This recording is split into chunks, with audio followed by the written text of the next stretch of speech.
Hey guys, this is my 1950 Zenith Porthole television that I purchased the weekend after Thanksgiving of 2011. It's model G2441R with a 24G22 chassis. It has undergone a full electronic restoration by me over about a 2-month period.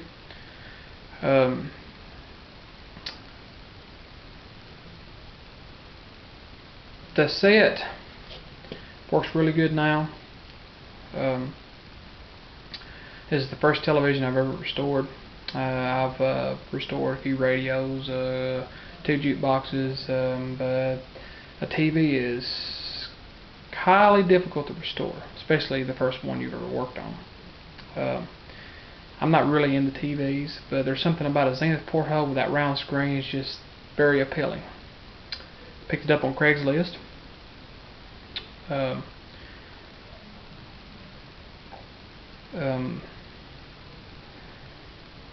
When I first bought it, I was afraid that the CRT was bad in it. Well, I got a CRT tester that I bought at a yard sale or flea market years ago. Never used it. Tried it out, and believe it or not, the picture tube's good in it. Well,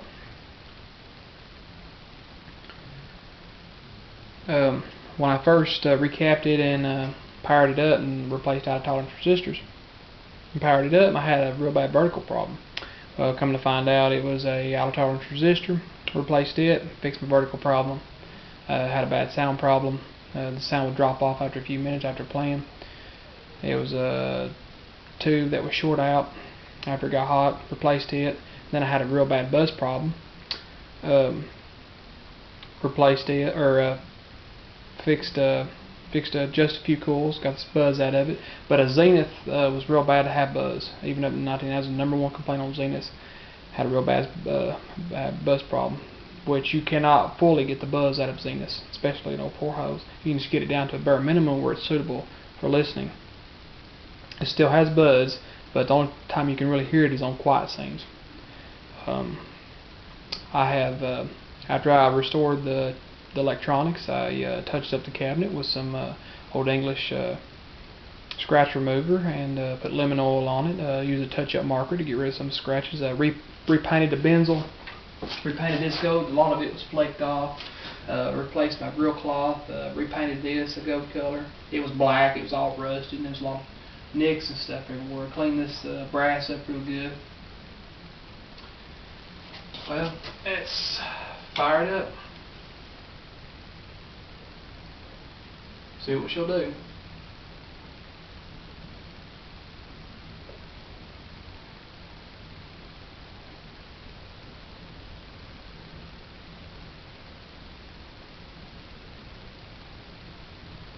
Now it looks like I have a vertical problem here, but once it warms up, it'll fill the screen up.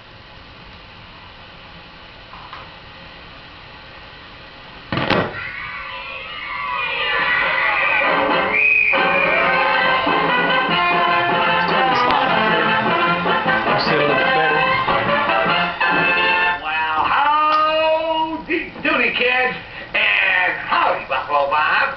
Well, howdy there, Mr. Judy, and boys and girls at home and all my kids in the gallery, come on, let's go!